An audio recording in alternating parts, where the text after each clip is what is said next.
Hi, this is Dr. Marcus Motley. It rarely begins with something obvious. There is no single explosive moment, no dramatic confrontation, no clear line you can point to and say, that's when it happened. Instead, it often unfolds quietly, in passing comments, subtle exclusions, a look, a tone, a pattern. You feel it before you understand it. Something shifts. You cannot quite name it, but you know it does not feel right. And then you do what most professionals do. You keep going. I have worked with many professionals who describe these experiences almost apologetically, as though they are unsure whether what they felt even counts. They say things like, it wasn't that bad, or maybe I'm overthinking it. Yet as they speak, the weight of what they have carried begins to surface. Not because the events were loud, but because they were repeated, subtly, and targeted very personally.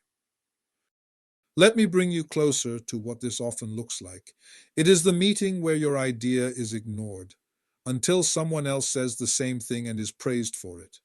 You notice it, but you say nothing. You tell yourself it is not worth making an issue out of it. It is the feedback that feels less like guidance and more like erosion, not direct enough to challenge, not constructive enough to help, but just enough to make you question yourself. Over time, you begin to second guess your instincts. It is the quiet exclusion, not being invited, not being informed, not being considered. No explanation is given, so you create your own. Maybe I'm not as valuable as I thought. It is the joke that lands the wrong way, but everyone else laughs. You smile along, more like gritting your teeth, while everything inside you tightens up, or shrinks. It is the tone, the dismissiveness, the subtle eye roll, the interruption that happens just often enough to make it a pattern, but not often enough to be undeniable. None of these, on their own, may seem severe. And that is precisely the problem. Because when something is subtle, it is easy to dismiss. When it is intermittent, it is easy to doubt. And when it is woven into the culture, it is easy to normalize. But your nervous system does not normalize it. Your mind may rationalize it. Your professionalism may suppress it. But internally, something is being registered. Over time, these experiences accumulate. They begin to shape how you see yourself, how you show up, and how much of yourself you are willing to bring into the room. You may notice that you speak less. You hold back ideas. You rehearse what you want to say before saying it. You become more cautious, more guarded, not because you lack ability, but because something in the environment has taught you that self-expression comes at a cost. I have seen highly competent professionals slowly shrink in environments that never explicitly told them to do so. That is one description of how professional hurt occurs. That is also the nature of subtle emotional wounding. It does not break you in a moment. It reshapes you over time. One of the most common forms this takes is chronic invalidation. You express a concern and it is minimized. You raise a point and it is redirected. You share an experience and it is reframed in a way that removes its impact.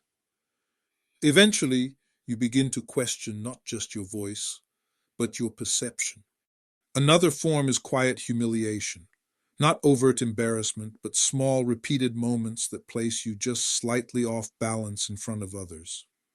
A comment that undercuts you, a correction that feels unnecessary, or a public remark that leaves you subtly unsteady or embarrassed, and you're not even sure why.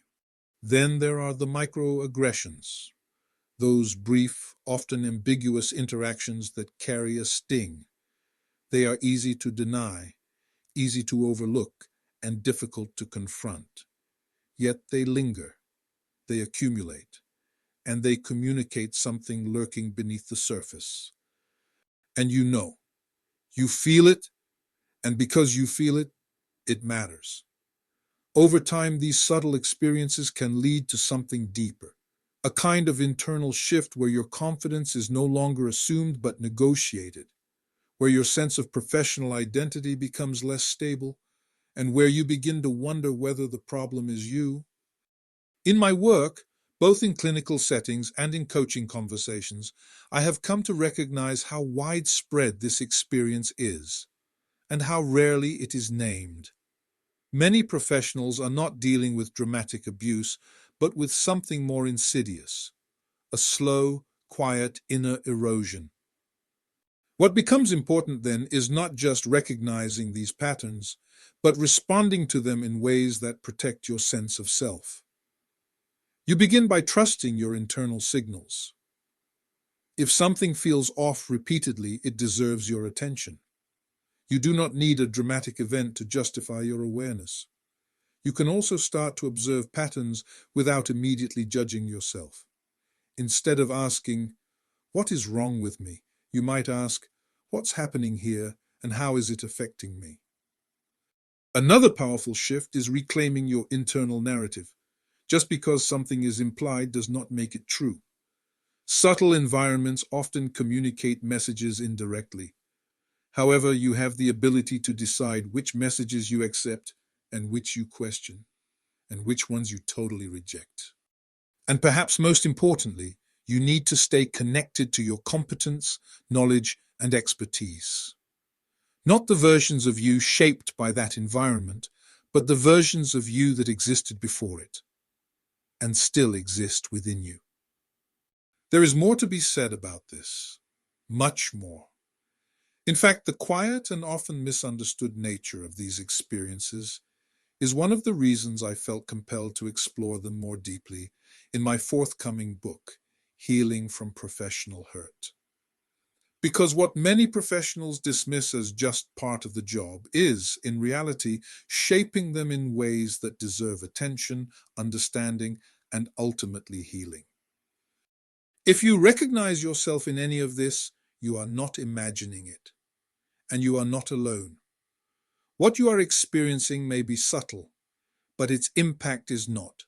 Its impact is damaging now and can get worse. And if you recognize any of this in you or a colleague, help is one call away to an executive coach or other helping professional. Or you can reach out to me at marcusmotley.com.